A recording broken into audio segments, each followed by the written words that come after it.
परमेश्वर की स्तुति हो। आज हमें अरोमा टीवी के द्वारा हमारे सामने सुनने वाले देखने वाले हर एक भाई बहनों को यीशु मसीह के नाम से मेरी शुभकामनाएं। और मैं धन्यवाद देता हूं इस समय पास्टर डैनियल जॉन और अरोमा टीवी और इनके पीछे काम करने वाले हर एक को कि उन्होंने हमें निमंत्रण दिया और हमारे इस गवाही को आप तक पहुंचाने के लिए उन्हें जो परिश्रम किया उसके लिए उनको धन्यवाद देते हैं। और प्रार्थना करते हैं कि और भी ज्यादा इनकी सेवकाई को परमेश्वर आशीष करे, ताकि और भी ज्यादा लोगों के लिए ये आशीष बन सके। परमेश्वर को धन्यवाद देते हैं कि हमें भी उन्होंने सहायता किया, बल दिया, सामर्थ दिया कि आपके बीच में मैं आ पहुंच सका।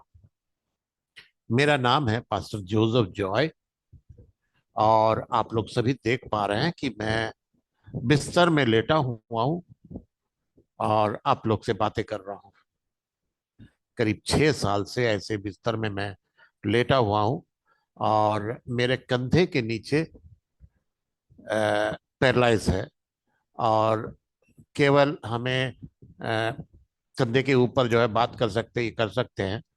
और कंधे के नीचे जो है मुझे कंट्रोल नहीं है।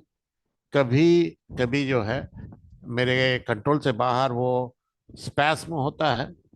शायद आप लोग से बात करते रहे तभी भी आ जाए वो। लेकिन आप लोग हमारे साथ सहयोग कीजिएगा। और मैं अभी एक पैलिएटिव केयर सेंटर में हूँ, केरल से बोल रहा हूँ आप लोग को।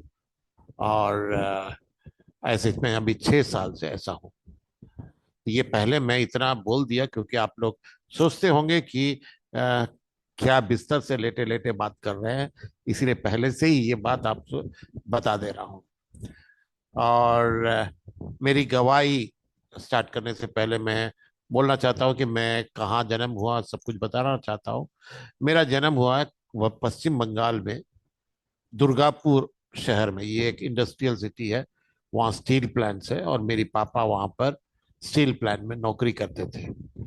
और 12वीं क्लास तक मेरी पढ़ाई वहीं हुई है।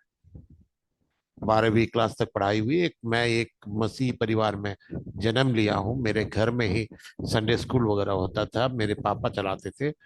और एक अच्छी परवरिश मुझे मिली है बचपन में। और उसके बाद मैं ऑटोमोबाइल इंजीनियरिंग करने के लिए चेन्नई चला गया। वहां से ऑटोमोबाइल इंजीनियरिंग करने के बाद 4 साल मैं मध्य प्रदेश में जबलपुर में नौकरी किया। और उसके बाद मैं अ, बहरीन बहरीन में गया है। वो गल्फ कंट्री विदेश में है वो। और बहरीन में गया, वहां पर 1 साल बहरीन में रहा। और उसके बाद मैं दोहा कतर, वो भी गल्फ कंट्री है, वहां पर मैं 5 साल रहा हूँ।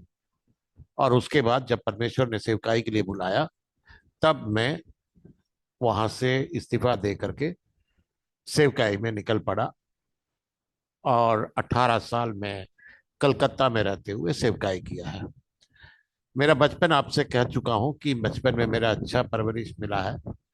लेकिन जब मैं बड़ा हो गया तब जैसे एक विद्रोह की भावना मुझ में आई और मैं सोचने लगा कि दुनिया में अगर जीना है तो दुनिया के नियम के अनुसार जीना है। सच्चाई बोल करके और अच्छी अच्छी बात बोल करके जीने से कोई फायदा नहीं है। बस सब लोग हमें लूट के ले जाएंगे और हमारा कोई भी उन्नति नहीं होगा। और मैं पापा को भी दोष देता था, पापा इतना सच्चाई लेकर के चलते हैं, यूनियन में नहीं है और इसके कारण उनका प्रमोशन सब अटक गया है। और रिटायर होने तक जो है उनको एक घर भी नहीं था, कंपनी क्वार्टर्स में रहते थे। तो ये सब के कारण ही मैं थोड़ा सा विद्रोही बन गया था। लेकिन इतना भी ज्यादा विद्रोही नहीं बना था कि परमेश्वर की उसके हाथ के बाहर निकल जाऊं। इतना भी विद्रोही नहीं बना था क्योंकि बचपन से जो परवरिश मिली है उसका एक हल्का सा एक डर और था मेरे दिल में, जिसके कारण मैं बीच बीच में चर्च भी जाता था। तो जबलपुर में जब था वहां पर 4 साल, एकदम अंतिम क्षण में जो है, एक दिन चर्च में जब मैं गया, वहां पर एक आत्मिक जागरण हुआ था, एक कैंप हुआ था, उसके बाद आत्मिक जागरण हुआ था, उसके बाद संडे सर्विस हो रहा था। मैं गया और वहां पर भविष्यवाणी हो रही थी और लोग बहुत जागृत हुए थे। और एक अच्छा एक आत्मिक सभा हो रहा था। वो है एजी चर्च है, और किशन सिंह वहाँ के पास्टर थे उस समय। और मैं एक कोने में खड़े होकर के, दीवार के पास खड़े होकर के मैं अ, ऐसे बोला, परमेश्वर से बोला, प्रभु अब ये सब के साथ तो मेरा तो कोई ताल्लुक नहीं है, और क्योंकि मैं तो एक पापी हूँ, और इसके साथ तो ये जो हो रहा है इसके साथ तो मेरा कोई संबंध नहीं है। और मैं आपसे माफी भी नहीं मांगना चाहता हूँ, क्योंकि यहाँ से निकलने के बाद वही काम तो करूंगा, तो माफी मांग के कोई फायदा नहीं है जब मैं वही काम करने जा रहा हूँ। तब परमेश्वर ने मुझसे बातें की। परमेश्वर बोला कि तुम मुझे छोड़ करके भाग रहे हो, दूर भाग रहे हो, कब तक भागते रहोगे? तुम तो भागते रहे, लेकिन मैंने कभी भी तुमको छोड़ा नहीं। मैं तुम्हें पकड़ा रहा और तुम भागते रहे, और भाग करके क्या फायदा हुआ? क्यों ना अब तुम्हारा हाथ मेरे हाथ में देते हो, और क्यों ना हम एक साथ जीवन की सफर करें। परमेश्वर की इस मोहब्बत बड़ी भरी आवाज के सामने मैं विद्रोह कर नहीं पाया। मैं झुक गया और मैं बोला, अंतिम बोला, ठीक है प्रभु, ये रहा मेरा हाथ, मैं समर्पण करता हूँ, तुम्हारी इच्छा के विरुद्ध सब कुछ छोड़ता हूँ।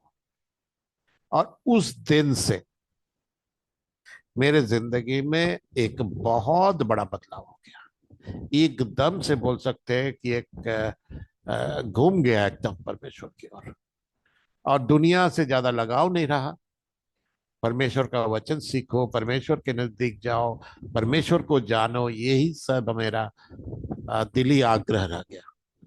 अगले हफ्ता वहां पर बपतिस्मा था, और बपतिस्मा लिया मैंने वहां पर। और उसके बाद हमको एक भी संडे वहां अटेंड नहीं कर पाए, क्योंकि मुझे बहरीन में नौकरी मिला और नौ बहरीन चला गया। बहरीन 1 साल रहा वहां पर, और वहां पर मुझे पवित्र आत्मा की भरपूरी मिली। और पवित्र आत्मा की भरपूरी मिलने के बाद जो है, मेरा नौकरी वहां का चला गया, और मैं घर आ गया। और फिर हमें दोहा कतर में जो है नौकरी मिला। उसी समय जो है मेरी शादी भी हुई है, 1995 में। मैं दोहा कतर गया। दोहा कतर में जब मैं गया, परमेश्वर को बहुत धन्यवाद दे रहा था कि प्रभु, वहाँ वीसा भी नहीं मिल रहा था इंडियंस को, लेकिन उस समय हमें वीसा मिला, सब कुछ मिला। तो हमें पता चला कि वहाँ का नंबर 2 शेख जो है, राजा के बाद जो है, उनके सिग्नेचर के बदौलत वीसा मिला है। और मैं सोचा, मैं कौन हूँ कि इतना बड़ा आदमी जो है हमारे लिए कोशिश करेगा वीसा लेने के लिए? उनके साथ हमारा कोई संबंध ही नहीं है। तो हमारा कंपनी जाकर रिकमेंडेशन लेकर के गया, जाकर के लिया है। तो मेरा कहने का मतलब है कि मैं परमेश्वर को धन्यवाद दे रहा था एक दिन, कि प्रभु तूने इतना आशीष दिया, इतना ये किया है। और कंपनी से मुझे कहा कि अपने फैमिली को लेके आओ। उनको कंपल कर रहा था कि फैमिली को लेके आओ। तो मैं परमेश्वर को धन्यवाद जब दे रहा था, परमेश्वर बोला कि मैं तुम्हें यहाँ पर जड़ पकड़ने के लिए, मतलब पेड़ का जो जड़ जैसे पकड़ते हैं वैसे, यहाँ पर जड़ जमाने के लिए जो है यहाँ पर नहीं लेके आया है। तो मैं पूछा कि फिर क्या है, परमेश्वर की योजना क्या है? उत्तर कुछ नहीं मिला। मैं जान गया सेवकाई के लिए है। और मैं प्रार्थना करता रहा कि प्रभु, क्या है तेरा प्लान? और मैं उसके लिए तैयार होना चाहता था। 5 साल परमेश्वर ने मुझे सेवकाई के लिए तैयार किया। वहां 1999 1999 पूरी साल जो है, हमने वहां पर एक प्रेयर से लीड किया, वहां पर जो इंडिया के लिए प्रार्थना कर रहे थे, विभिन्न स्टेट्स के लिए उनके डाटा लेकर के बैठ करके मैप लेकर के हम लोग प्रार्थना कर रहे थे। और हर एक दिन कई लोग वहां पर उपवास प्रार्थना कर रहे थे इंडिया के लिए, और उस प्रेयर चेन को मैं लीड कर रहा था। तो कभी कभी कोई एब्सेंट बोलता है मेरा मुश्किल है, आज कुछ इमरजेंसी आ गया, मैं उपवास नहीं ले सकता, तो वहां मैं फिर से उनकी जगह ले लेता था। इस वजह से मुझे बहुत ज्यादा प्रार्थना करने को मिला। जब उस साल खत्म होने वाला था, तब परमेश्वर ने हमसे बोला कि अब चलो रिजाइन करो। तो हमको जो दर्शन दिया था कि बंगाल में आकर के वहां पर सेवकाई करना है। अब जब परमेश्वर ने वैसा बोला, तो मैंने परमेश्वर से पूछा, प्रभु अभी तो मुझे अच्छा नौकरी है, अच्छी तनख्वाह है, सब कुछ है, और ये सब छोड़ के मुझे जाना पड़ेगा, नौकरी के साथ क्यों ना हम करें। तो परमेश्वर ने मुझसे पूछा, तुझे ये सब क्या कौन दिया है? मैंने बोला, प्रभु तूने दिया है, ये सब तेरा दान है। तब परमेश्वर ने उल्टा मुझसे पूछा, दान बड़ा है या दाता बड़ा है?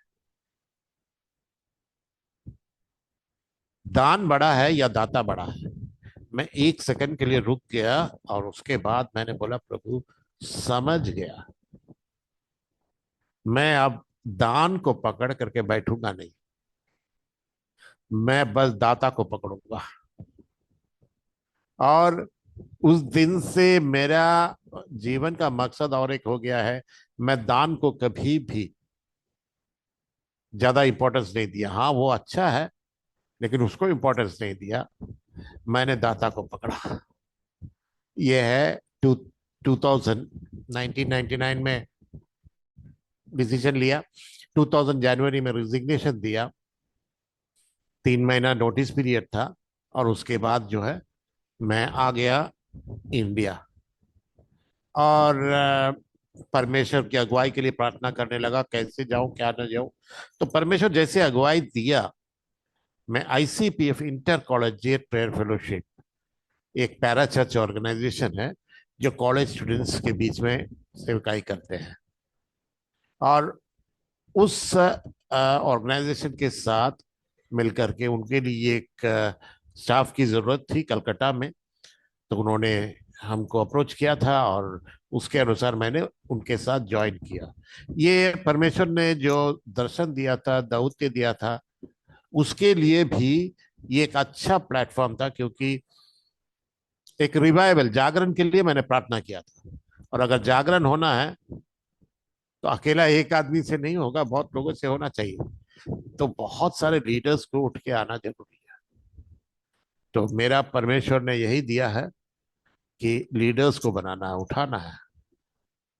अब उसके लिए आईसीपीएफ जो है क्रीम ऑफ द सोसाइटी, वो युवाओं के युवतियों के बीच में सेवकाई कर रहे थे, और उसके भी क्रीम है कॉलेज स्टूडेंट्स के बीच में।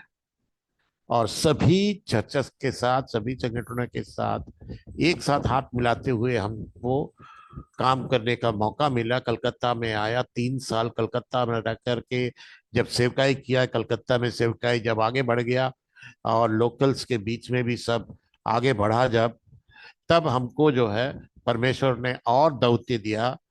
और हमको आईसीपीएफ के ईस्टर्न रीजियन का दौत्य दिया, रीजनल सेक्रेटरी बना दिया। और eastern region Orissa, Bihar, Jharkhand, West Bengal और आसाम से लेकर के 12 राज्यों का दौत्य हमें दिया।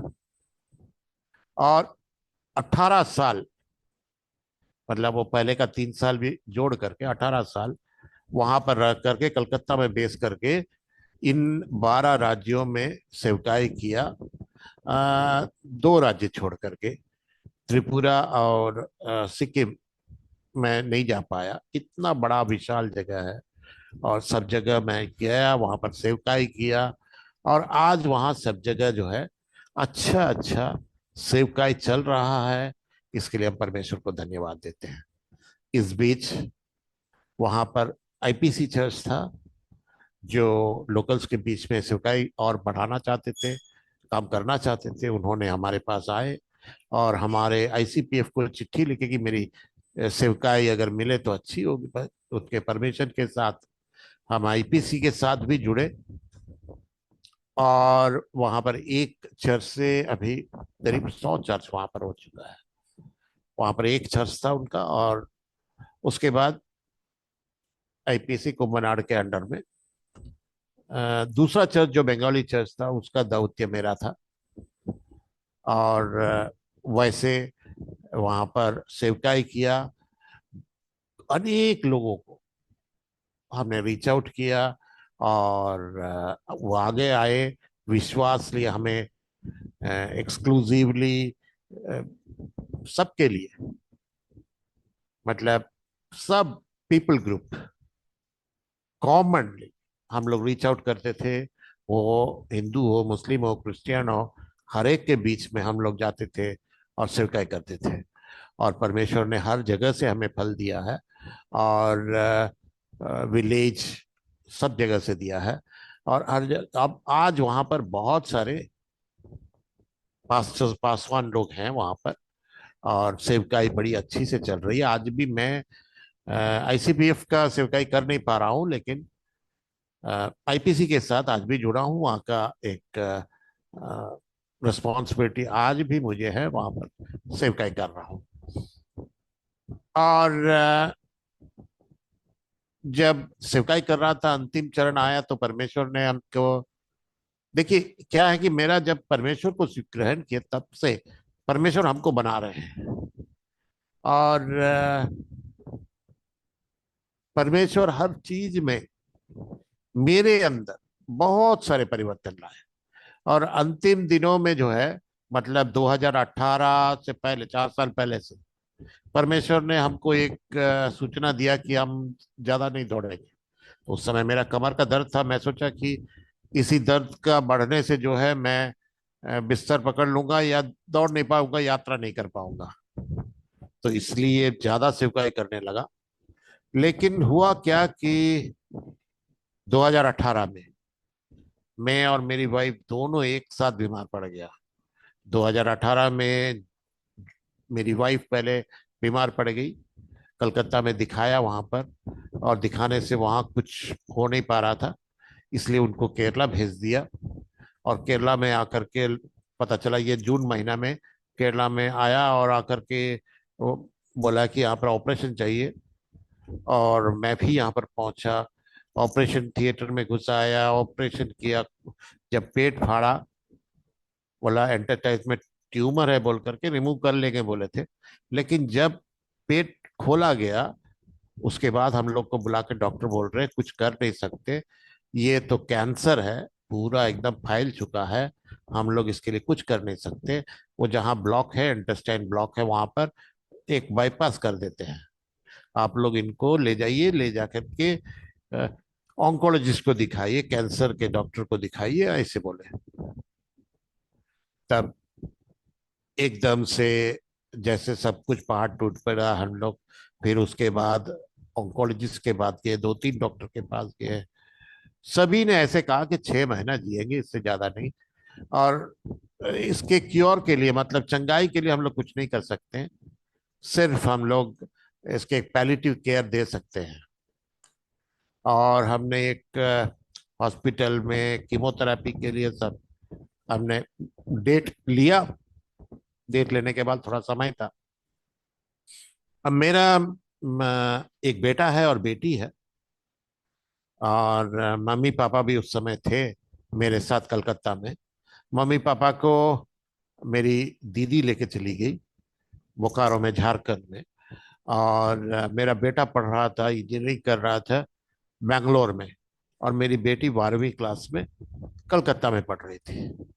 तो हम और वाइफ यहाँ केरला में, जब वाइफ के ऑपरेशन के इससे आ गए, जब मेरी बेटी वहां पर अकेली थी कलकत्ता में, तो बच्ची है वो। अब वहां के बाद जो उनको भी पता नहीं क्या हो रहा है यहाँ पर, तो इसलिए मैं सोचा कि थोड़ी दिन टाइम है, मैं जा करके कलकत्ता में जा करके मेरी बेटी को जो है संभाल करके वहां का सब कुछ बंदोबस्त करके फिर से आऊंगा यहाँ पर मेरे वाइफ के ट्रीटमेंट के लिए। इसलिए कलकत्ता गया वहां पर। और फिर उस समय जो है, जैसे एक के बाद एक आ रहा है, मेरी फादर इन लॉ वो आ, परमेश्वर के पास चले गए। अब उनका फ्यूनरल था, उसके लिए आना था हमके। मैं और मेरी बेटी वहां पर टिकट लिया, और जिस दिन हमें यात्रा करना था उस दिन सुबह मैं नहाने के लिए बाथरूम घुसा, और वहां बाथरूम में गिर पड़ा। पीछे की तरफ गिरा था मैंने। और मुझे इतना याद है कि मैं पीछे की तरफ गिर रहा हूँ ऐसे याद है, लेकिन उसके बाद याद नहीं है। फिर जो याद है कि हम नीचे लेटे हुए हैं, और मैं सोच रहा हूँ मेरा हाथ कहाँ, मेरा पैर कहाँ, हमको पता ही नहीं चल रहा है। और और बाहर मेरी बेटी बुला रही है, पापा क्या हुआ, पापा क्या हुआ। तो मैं बोला मैं गिर गया। शायद मेरे गिरने की आवाज सुनी होगी, और बोला कि दरवाजा खोलिए। मैं बोला मैं उठ नहीं पा रहा हूँ, दरवाजा तोड़ना पड़ेगा। वहां पर हाउस ओनर को बुलाया, पास्टर्स लोग को बुलाया, सब लोग आए, आकर के दरवाजा तोड़े और हमको एकदम उठा करके, बाथरूम से उठा करके हॉस्पिटल ले गया। और मेरा उस समय हाथ कहाँ है, पैर कहाँ है, कुछ पता नहीं। ऐसा एक हाल था। मैं बेटी से बोला, बेटी चिंता मत करो, हम आ जाएंगे। मैं बोल पा रहा था उस समय। और मुझे हॉस्पिटल ले गया, वहां पर जाकर डॉक्टर को सब कुछ बोला, क्या क्या है नहीं बोला। बस उसके बाद हमको सांस लेने में तकलीफ होने लगी, तो उन्होंने ऑक्सीजन दिया। ऑक्सीजन से जब कुछ नहीं हुआ तो उन्होंने वेंटिलेटर में डाल दिया। बोला हिल भी नहीं सकते। मेरा गले के वहां पर स्पाइन इंजरी हो गया, फ्रैक्चर हो गया था। और फ्रैक्चर के कारण उसके नीचे पूरा पैरालाइज हो गया नीचे। उन लोग आते थे, डेली आते थे, मेरे हाथ में पैर में सब जो है पेन से लकीरें खींचते थे, ये देखने की कि मुझे कोई सेंसेशन है कि नहीं। लेकिन कोई सेंसेशन नहीं, जैसे लाल जैसा पड़ा हुआ है। गले में कॉलर डाला हुआ है, वो फ्रैक्चर के कारण। और मुंह खोल करके उसके अंदर से वेंटिलेटर का सब कुछ डाला हुआ है, और सिर्फ मेरा आंख हिलता था। और देखिए, इधर मेरी वाइफ केरला में 6 महीना जिएंगे बोल करके है, मैं कलकत्ता में आईसीयू में पड़ा हूँ। मेरी बेटी 12 साल की कलकत्ता में है, और कोई नहीं है कलकत्ता में। लेकिन उस समय हमारे कलेसिया, वहां के कलेसिया सभी, कलकत्ता में जो है सभी कलेसिया एक साथ आए, और विशेषकर मेरी कलेसिया आईपीसी चर्च, वो आगे आए। और पता नहीं कैसे ये एक आग के जैसे सारे विश्व में जो है खबर फैल गई, और सारे विश्व में भक्त लोग हमारे लिए प्रार्थना करने लगे। और आप लोग जो सुन रहे हैं, आप लोग भी, शायद आप लोग में भी होंगे, बहुत लोग होंगे जो हमारे लिए प्रार्थना किए हैं और अब भी कर रहे हैं, ऐसे लोग होंगे आप। और आप लोग के प्रार्थना के कारण और परमेश्वर की महान अनुग्रह से हम लोग ये सभी से गुजर पाए। 14 दिन मैं वहां पर वेंटिलेटर में पड़ा रहा। एक एक दिन का बिल आ रहा था, 45,000 करीब आ रहा था एक एक दिन का बिल। एक बहुत बड़ा रकम है। मैं एक छोटा सेवक हूँ, मेरे पास तो पैसा नहीं था। लेकिन मुझे वहां पर पड़े पड़े कुछ पता ही नहीं चल रहा है कि बिल कितना उठ रहा है, ये भी पता नहीं है। बिल कौन पेमेंट कर रहा है, ये भी पता नहीं है। कोई पता नहीं है, क्योंकि कोई कुछ नहीं बोल रहा मुझे।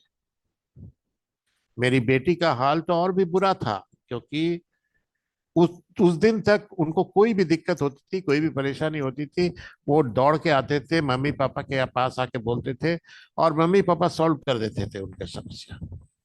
लेकिन जब ऐसा हो गया तो लोग जाके कहने लगे कि पापा की बात मम्मी को मत बोलना, मम्मी परेशान हो जाएगी।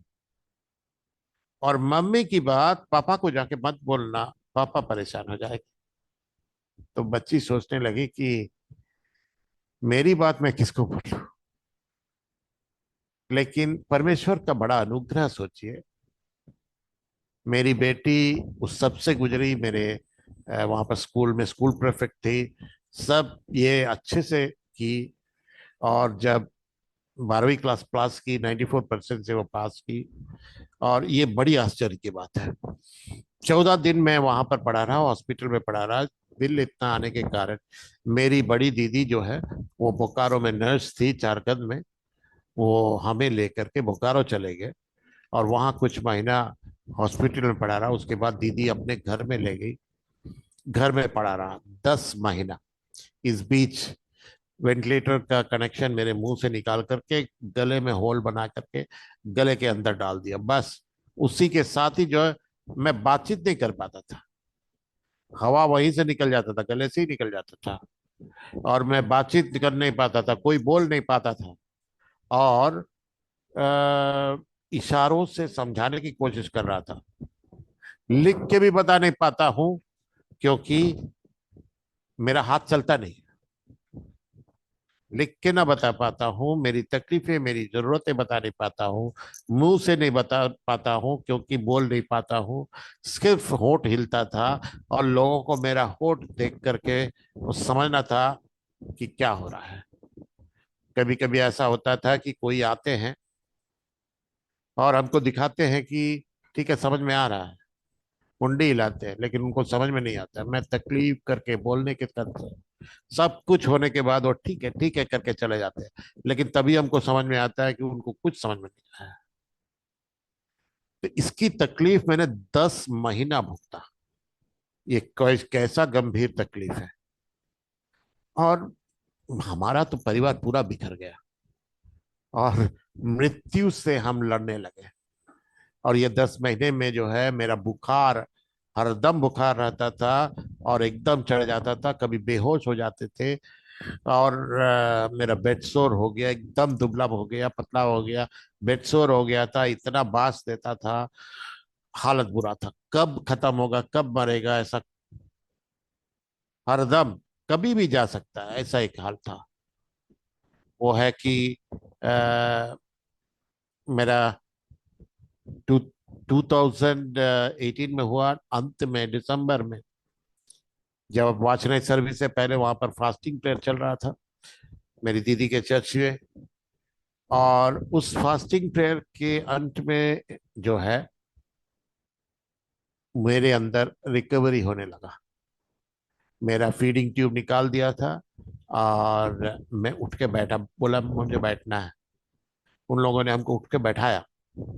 अब उस दिन हमको पता चला मेरे हाथ का कितना वेट है, क्योंकि ये इतना लटक रहा है, और इसका वेट इतना है कि मैं संभाल नहीं पा रहा था। उनको बोला कि मेरे हाथ को थोड़ा उठा के पकड़ो, क्योंकि मेरा कंधा दर्द कर रहा था। अब ये ऐसा एक गंभीर स्थिति से आस्ते आस्ते इम्प्रूव होने लगा। और 2019 में मैं सोचा, देखिए हम रिश्तेदार हैं सब जगह, उन लोग हमारे लिए कुछ भी करने के लिए तैयार हैं, हमसे बहुत प्यार करते हैं, कुछ भी करने के लिए तैयार हैं। लेकिन हम उनकी तकलीफ भी जानते हैं। जितना भी करीब हो, वो अपने वाइफ हो या फैमिली के एकदम करीब हो, कुछ दिन के बाद जो है वो भी परेशान हो जाते हैं, क्योंकि उनकी भी परेशानी है, उनकी भी समस्या है।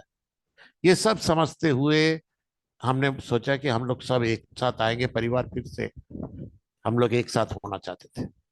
तो मैं केरला आ गया। केरला आकर के यहाँ पर एक पैलिएटिव केयर में आ गया। और वहां से फिर इम्प्रूवमेंट होने लगा। और 1.5 साल बाद, मतलब गिरने के बाद 1.5 साल बाद, अपने घर में एर्नाकुलम में, अपने घर में हम लोग एक साथ पहुंचे। मैं, मेरी वाइफ, मेरे बच्चे और मेरी माँ एक साथ वहां पर पहुंचे। और अ, अगले साल जो है, दैट इज 19 के एंड में, 2019 के एंड में वहां पर घर में पहुंचे। 2020 से फिर से मैं मिनिस्ट्री करने लगा।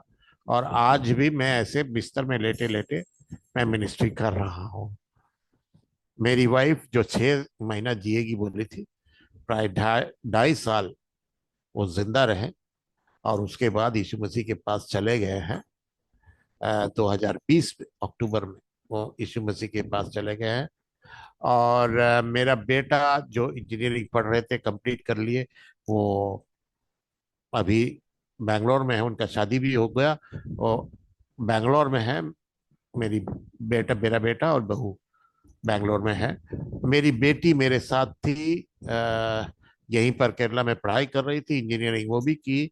और उसके बाद वो अभी ऑस्ट्रेलिया पढ़ाई करने के लिए ऑस्ट्रेलिया चली गई, वो मास्टर्स कर रही है वहां पर। मेरी बेटी फरवरी महीने तक 2024 फरवरी तक यहाँ था, या उस समय तक मैं घर में था। बेटी जब ऑस्ट्रेलिया चली गई तो मैं अभी एक पैलिएटिव केयर सेंटर में अभी आ गया हूँ। ये एक छोटा सा हॉस्पिटल जैसा है, यहाँ पर नर्सेस है, सब कुछ है। तो इन लोग मेरा देखभाल करते हैं, और इन लोग के रिक्वेस्ट किए और इन लोगों ने एक अच्छा फैसिलिटी कर दिया है कि इन लोग लगा देते हैं, और इससे हम आप लोग के पास मिनिस्ट्री कर पा रहे हैं। मेरा आप देख रहे हैं ये शोल्डर मूवमेंट हमको मिला है, इसके कारण मैं हाथ उठा पाता हूँ। आप लोग हाथ को देख सकते हैं, लेकिन मेरी उंगली और इससे कुछ पकड़ नहीं सकते, कोई भी काम नहीं कर सकते। मेरा हाल ऐसा है कि एक मच्छर भी आके बैठे तो मैं उसको भगा नहीं सकता, ज्यादा से ज्यादा करके फू दे करके उसको उड़ा सकता हूँ, इससे ज्यादा मैं कुछ कर नहीं सकता। मुझे इन लोगों ने अभी थोड़ा सा करवट करके पीछे तकिया रख करके दिया है, और इसके लिए ऐसा लेटा हूं। मैं खुद से करवट नहीं ले सकता और उठ बैठ नहीं सकता। मैं अगर कुर्सी में अगर बैठाएगा तो बांध के रखना पड़ेगा हमको, नहीं तो शायद गिर जाओ वहां से, और लोग उठा के करना पड़ेगा। मेरा सब कुछ बिस्तर में है, बिस्तर में ही करते हैं। कोई खिला देना पड़ेगा तब खा सकते हैं, नहीं तो नहीं कर सकते। मतलब 100% मैं डिपेंडेंट हूँ दूसरों पर, और परमेश्वर हमें चला रहे हैं। देखिए, मैं आपको ये संदेश देना चाहता हूँ, आपको आज बताना चाहता हूँ, आप देख रहे हैं। देखिए, आप मेरी अवस्था को देख सकते हैं, मैं एकदम निस्सहाय हूँ। और ये यही दिखाता है मनुष्य बस इतना ही है। हम लोग बड़ी बड़ी बातें करते हैं, आप जानते नहीं मैं कौन हूँ, मेरा क्या हैसियत है, मेरा क्या इन्फ्लुएंस है, ये सब हम लोग बोलते रहते हैं। लेकिन आपको मैं आज एक संदेश देना चाहता हूँ। आप देखिए, हम मनुष्य बस इतना ही है, नहाते वक्त गिरा बाथरूम में, बस ये हाल हो गया। और इसीलिए हमें घमंड नहीं करना चाहिए, और ये जान लेना चाहिए कि बस हम इतना ही हैं। लेकिन तभी मैं आपको और एक संदेश देना चाहता हूं। आप देख रहे हैं कि मैं दुर्बल से दुर्बल हूं, निस्सहाय व्यक्ति हूं, बिना सहायता का मैं कुछ नहीं कर सकता, ऐसा एक व्यक्ति हूं। लेकिन तभी मैं अनेक लोग मेरे पास आते हैं, और इस 6 साल के बीच में बहुत लोग मेरे पास आए हैं, उनकी समस्याएं बताए हैं, मैंने उनको लिए प्रार्थना किया है, उनको दिलासा दिया है, उनके लिए प्रार्थना किया है। वो जो गिर पड़े उनको उठा के खड़ा किया है और मजबूत किया है, और परमेश्वर हमको इस्तेमाल कर रहे हैं बहुत लोगों की जिंदगी में आशीष बनने के लिए। परमेश्वर हमें इस्तेमाल कर रहे हैं, और ये क्या बता रहा है, मैं या मनुष्य दुर्बल होने के बावजूद भी हमें चलाने वाला परमेश्वर शक्तिशाली है, सामर्थी है। हमें बल रहे या ना रहे, हमारे अंदर सामर्थ रहे या ना रहे, फिर भी हमें चलाने के लिए वो सामर्थ रखते हैं। हम इतना दुर्बल होने के बावजूद भी हमें बलवान बना रहे हैं दूसरों को बल देने के लिए। और ये परमेश्वर को अगर आप नहीं जानते हैं तो मैं आपको बताना चाहता हूं कि जरूर आप जानिएगा इस परमेश्वर को, क्योंकि ये परमेश्वर हर दम हमारे साथ रहते हैं। परमेश्वर के वचन में मत्ती लिखित सुसमाचार 7वां अध्याय उसके 24 से 27 तक अगर पढ़ेंगे, वहां पर अ, एक बुद्धिमान व्यक्ति और एक जो बुद्धिमान नहीं है, ऐसा एक व्यक्ति को जो है बारे में बता रहे हैं। जो बुद्धिमान व्यक्ति है, उन्होंने चट्टान पर घर बनाया, और जो बुद्धिमान नहीं है, वो बालू पर बनाया।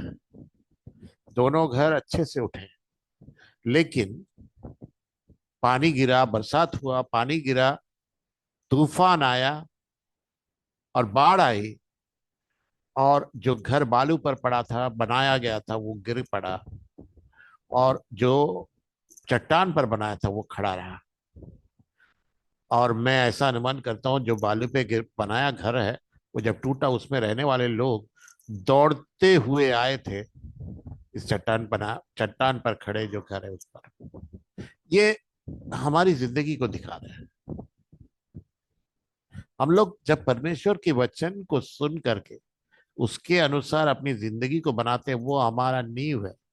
उस नींव को जब मजबूत बनाते हैं, हमारा रिश्ता जब परमेश्वर के साथ है, और वो जब हमारा चरवाहा होता है, उसके साथ हमारा रिश्ता होता है, तो दूसरे के और हमारे बीच में यही फर्क है कि समस्या तो हर एक के जिंदगी में आता है, लेकिन जो यीशु मसीह पर नींव डाल के जो बनाया है, वो खड़ा रहता है। और उस मुसीबत के समय में भी वो दूसरे के लिए एक आशीष का कारण बनता है, और उनको आश्वासन। ये मैं ऐसे ऐसे ही नहीं बोल रहा हूं, मैं अपनी जिंदगी से बोल रहा हूं, क्योंकि इस वचन को और गहराई से मैं मेरे अपने अनुभव से ही मैं जान पाया। मैंने जो यीशु मसीह पर नींव डाला था, मेरे जिंदगी में ऐसा समस्या आएगा सोच कर नहीं डाला था। मुझे आग्रह था, मैं डालना चाहता था, और भी गहराई में अपनी जिंदगी को बनाना चाहता था, इसलिए मैं बनाया। लेकिन जब मेरे जिंदगी में समस्या आया, इस 6 साल में ऐसा एक भी समय नहीं आया जब मैं मायूस बैठा रहा। लोग मेरे पास आते हैं ये सोच करके कि किस तरह इनको आश्वासन दे, कौन सी बात कहे इनसे। लेकिन जब उन लोग मेरे पास आते हैं, उल्टा मैं उनको आश्वासन दे के भेजता रहा। हरदम लोग मेरा मुस्कुराता हुआ मुंह ही देखे हैं, कभी रोते हुए कोई नहीं देखे हैं। ये नहीं कि रोता नहीं, रोता हूं। जब मैं प्रार्थना करता हूँ, परमेश्वर के चरणों में रहता हूँ तो करता, नहीं तो नहीं। क्यों? कारण क्यों क्या है? क्योंकि यीशु मसीह मेरे साथ है। वो मेरा चरवाहा है, वो हमको चलाता है। वो उनकी परफेक्ट योजना में मैं हूं, और उनका सानिध्य मैं अनुभव कर सकता हूं। और एक बात, फिलिपियो 4:4 में बोलता है, सदा आनंदित रहो। फिर से मैं कहता हूं, आनंदित रहो। कभी भी व्याकुल ना हो, चिंतित ना हो। तो ये जो रहस्य है, ये कैसे आनंदित रह सकते हैं हर समय? जब खुशी का माहौल है तो हम आनंदित रहते हैं, ठीक है। लेकिन दुख के माहौल में कैसे हम आनंदित रह सकते हैं, ये मैं खुद नहीं समझ पा रहा था। लेकिन जब मैं मुसीबत में गुजरा, इस 6 साल के अनुभव से मैं बोल रहा हूं कि यह संभव है, और परमेश्वर में हम आनंदित रह सकते हैं हरदम। देखिए, आप लोग जो भी हमें सुन रहे हैं, आप लोग किसी समस्या से गुजर सकते हैं। आप लोग का भी कोई समस्या होगा। मैंने देखा, कोई भी नहीं है जिसका समस्या नहीं है। कोविड के समय तो ज्यादा परेशानी हो थी, और उसके बाद से भी बहुत लोगों की जिंदगी में परेशानियां हैं। हाँ, लोग बाहर नहीं बोलते हैं, लेकिन हर एक के जिंदगी में कुछ ना कुछ ना कुछ ना कुछ ना कुछ समस्या है। लेकिन एक बात मैं आपसे जान बताना चाहता हूँ, ये तो समस्या तो आएगा, तूफान आएगा, पानी गिरेगा, बाढ़ आएगा, ये तो हर एक के जिंदगी में ये आता है। लेकिन आपका अगर एक रिश्ता है जीवित परमेश्वर के साथ, और वो अगर आपका चरवाहा है, आपको चलाता है, तो आपकी परिस्थिति कुछ भी होना क्या, वो लेके जाएगी आपको। देखिए, परमेश्वर का क्या मुझे चंगाई दे सकते हैं? जरूर दे सकते हैं, कभी भी दे सकते हैं। किसी ने एक पासवान ने हमसे आके प्रार्थना, आपके हमसे बोला कि आप प्रार्थना कीजिए, आज आप बोलिए कि परमेश्वर हमको चंगा करेगा करेगा करेगा। और पॉजिटिव सोचिए, आप पॉजिटिव बोलिए और ऐसे बोलते रहिए। आपका विश्वास बढ़ेगा और आप चंगा होंगे। आपका विश्वास पे काम करेगा। मैंने दो चार बार बोला चीज, फिर मैं बोल नहीं पाया। फिर जानते हैं मैंने क्या बोला? मैंने बोला, प्रभु, मैं तुझ पर भरोसा करता हूँ। मैं जानता हूं कि तू मुझसे प्यार करता है, और मैं जानता हूं कि मेरे लिए जो भी प्लान है तेरा, वो सबसे उत्तम है। और तेरी सर्वज्ञानता और तेरे प्यार पर मुझे भरोसा है, तुझ पर भरोसा है। मैं तो चाहता हूं कि अब भी चंगाई पा जाऊं, लेकिन मैं अपने आप को तेरे हवाले करता हूं।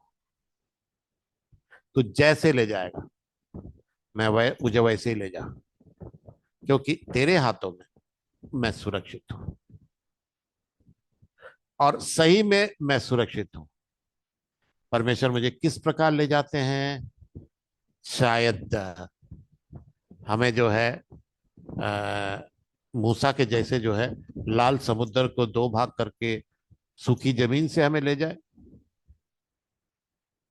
या पत्रोस के जैसे जो है हमें पानी के ऊपर से चलते हुए ले जाए, या जोना के जैसे जो है हमें सबमराइन से, मछली के पेट से जो ले गया था सबमराइन से, वैसे पानी के नीचे से लेके चला जाए, या फिलिपोस के जैसे हमको उड़ा के ले जाए।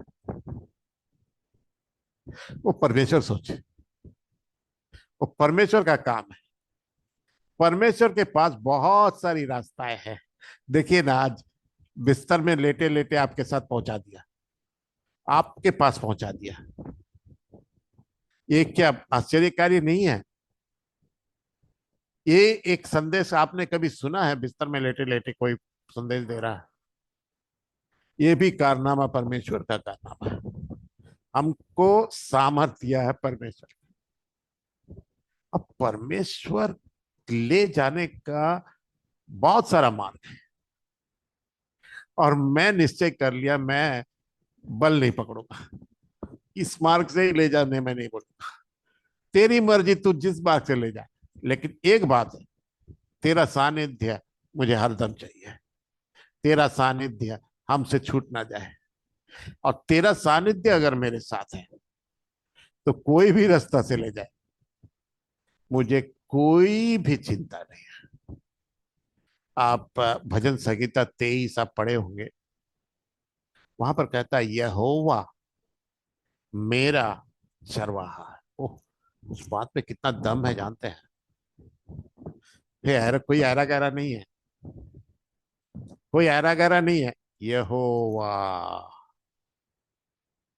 जो सब चीज को रचा है, सिरजनहार है, वो यहोवा। किसका? मेरा मेरा मेरा मेरा। मेरा एक व्यक्तिगत रिश्ता है। हाँ, आप लोग का होगा, नहीं भी होगा, लेकिन ये मेरा है, अपना है। चरवाहा है, चलाने वाला है। वो हमें हरी चराइयों से ले जाते हैं, और शांत बड़े पानी के किनारे से ले जाते हैं। मतलब जिंदगी के हर आशीष हमें देते हैं, प्रदान करते हैं सब कुछ। मेरे जिंदगी में भी परमेश्वर ने आशीष के बाद आशीष दिए हैं। और आप याद करेंगे, मैंने पहले बोला था, दान चाहिए कि दाता चाहिए? मैंने दाता को पकड़ा है। मुझे हरी चराइयों से ले गए हैं, लेकिन जब मैं हरी चराइयों से जा रहा था, तब भी उस हरी चराइयों से ज्यादा महत्व तो मेरे लिए वो चरवाहा रखते थे। वो चरवाहा का सानिध्य अगर उस हरी चराई में नहीं है, तो वो हरी चराई मुझे नहीं चाहिए। जरा कल्पना कीजिए, एक चरवाहा जो है अपने मेमने को जो है लेके जाते हैं हरी चराइयों में, और वो चरवाहा एक जगह बैठ जाता है।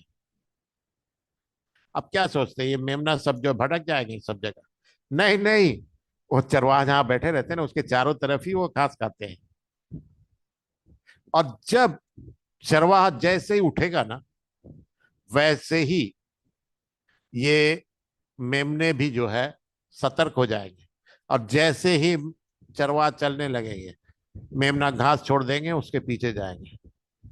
देखिए, वो हरी चराई जो है महत्वपूर्ण है, अच्छा है, लेकिन उससे भी बहुमूल्य है चरवाहा, और वो रिश्ता। और उस रिश्ते से अब अगर आगे जाएंगे, अगले पद में जब पढ़ेंगे, वो बोलते हैं धार्मिकता के पद से हमें ले जाते हैं, धार्मिकता के मार्ग से हमें लेके जाते हैं, सिखाते हैं धार्मिकता में जीना कैसा है। वो एकदम अच्छा, सुखदाई नहीं भी हो सकता है, लेकिन फिर भी वहां पर भी वो चरवाहा है, चराते हैं।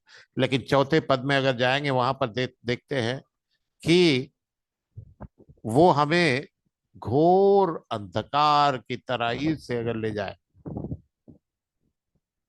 तो भी मैं नहीं डरूंगा, क्योंकि उसके सानिध्य हमारे साथ है।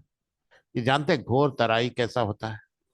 अंधेरा, एकदम इतना अंधेरा कि आप रास्ता ही ना देख पाए, एक ज्योति भी वहां नहीं है। आपको पता नहीं होगा कि आपको दाहिने जाना है कि बाएं जाना है, सामने जाना है कि पीछे जाना है। ऐसे अवस्था से तो हम लोग परिवार से गुजरे ना, हम लोग को पता नहीं किस तरफ जाए, कैसे जाएगा। मेरी बेटी बोलती है हम लोग का जिंदगी रोलर कोस्टर जैसा है, कब ऊपर जाएगा कब नीचे जाएगा पता नहीं। तो क्या करते हैं? तो ये जो अंधेरे की तराई जो है वहां पर, ऐसा है कि घोर अंधेरा है, किस तरफ जाएंगे नहीं पता, मतलब होपलेस सिचुएशन। और वहां पर बास आता है, मृत्यु का बास आता है। और ऐसे जगह पे जब गुजरते हैं ना, वहां बोल रहा मैं डरूंगा नहीं, मैं एकदम डरूंगा नहीं। क्यों? क्योंकि तू मेरे साथ है। भाइयों बहनों, आपकी जिंदगी में कोई भी समस्या हो, मैं आपसे एक बात कहना चाहता हूँ, ये परमेश्वर आपको वहां से उद्धार कर सकते हैं। मैंने बोला परमेश्वर कई रीति से चला सकते हैं। देखिए, आप लोग को मैं ये बात बताना चाहता हूँ कि आपकी जिंदगी में आप अगर एक समस्या से गुजर रहे हैं, तो परमेश्वर के अंदर यह सामर्थ्य है कि आपकी उस समस्या को एकदम से वहां से उठा के ले जाए, आपको समस्या से मुक्त कर दे। अब बीमारी है, बीमार है, आपको अभी आप जब सुन रहे हैं, तभी जो है आपको चंगाई मिल जाए पूर्ण रीति से। आप एक आर्थिक समस्या से जा रहे हैं, उस आर्थिक समस्या से वो आपको निकाल सकते हैं, वो सामर्थ रखते हैं। कोई भी समस्या हो, परमेश्वर आपको निकाल सकते हैं। आप उनको भरोसा कीजिए, आप अपने आप को जो है उनके हवाले कीजिए, वो आपको निकाल सकते हैं। तभी परमेश्वर और एक काम भी करते हैं, कभी कभी वो हमें उस समस्या से निकालते नहीं है, लेकिन हमें सामर्थ देते हैं, हमें मजबूत बनाते हैं। और इतना मजबूत बनाते हैं कि हम उस समस्या को सामना कर पाए, और हम खुद जो है उस समस्या को सुलझा पाए। समझ रहे हैं? देखिए, इसमें दूसरा वाला जो है पहले वाले से अच्छा है। छोटे बच्चों को हम कोई समस्या में नहीं डालते हैं, समस्या उनके पास आने ही नहीं देते हैं।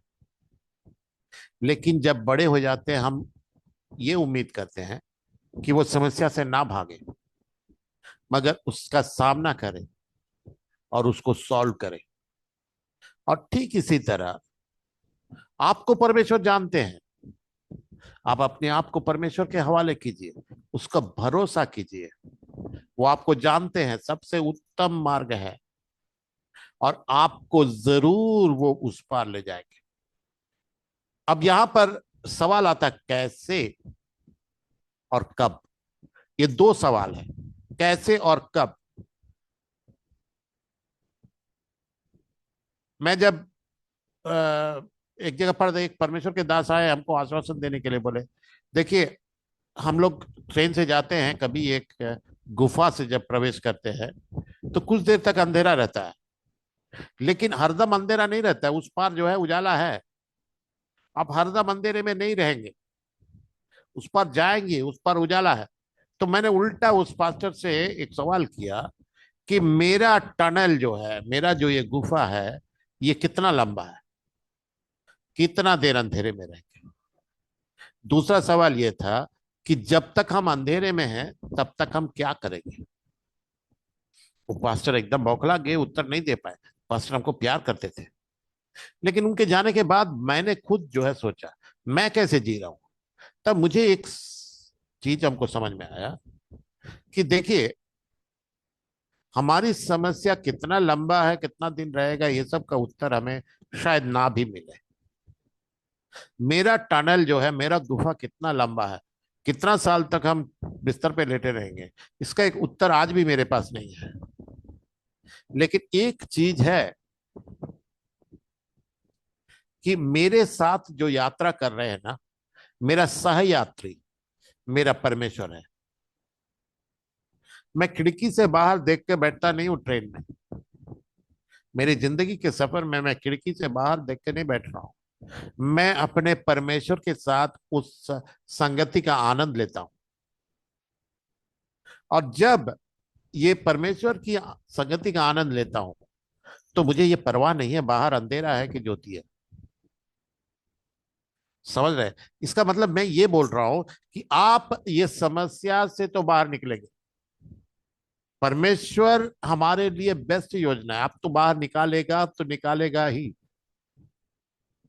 लेकिन कितना दिन हम बोल नहीं पा रहे हैं, शायद अभी, शायद कुछ दिन बाद। लेकिन एक बात है, आपके साथ वो रहेगा, आपको संभालेगा, आपको ले जाएगा। आप उनको भरोसा कीजिए, आपका विश्वास उन पर रखिए, परमेश्वर आपको संभालेगा। मैं आपके लिए, सबके लिए प्रार्थना करना चाहता हूँ। आइए हमारी आंखों को बंद करें। प्यारे प्रभु, हम तेरी स्तुति करते हैं, धन्यवाद देते हैं। हमारा ये वीडियो कौन देख रहा है हमें पता नहीं है, कहाँ से देख रहे हैं ये भी हमें पता नहीं प्रभु। लेकिन हम विनती करते हैं, प्रार्थना करते हैं, प्रभु तू उन्हें जानता है, उनकी समस्याओं को जानता है प्रभु। प्रभु, मैं जब समस्या में था प्रभु, तूने मुझे संभाला, तूने मुझे सामर्थ्य दिया। और जो काम प्रभु, जो मैं पूरा चंगाई के साथ था उस समय जो कर नहीं पाता था, वो काम आज तू हमसे करवा रहा है। और उसके लिए हम तेरी स्तुति करते हैं। और हमारे सुनने वाले जो भी हैं प्रभु, उनकी समय समस्याएं कुछ भी हो प्रभु, तुझसे विनती करते इसी वक्त प्रभु, उनकी जिंदगी में एक बदलाव हटते प्रभु। वो तुझे जान पाए प्रभु, तेरे हाथ को पकड़े प्रभु, और तेरे साथ चल पाए प्रभु।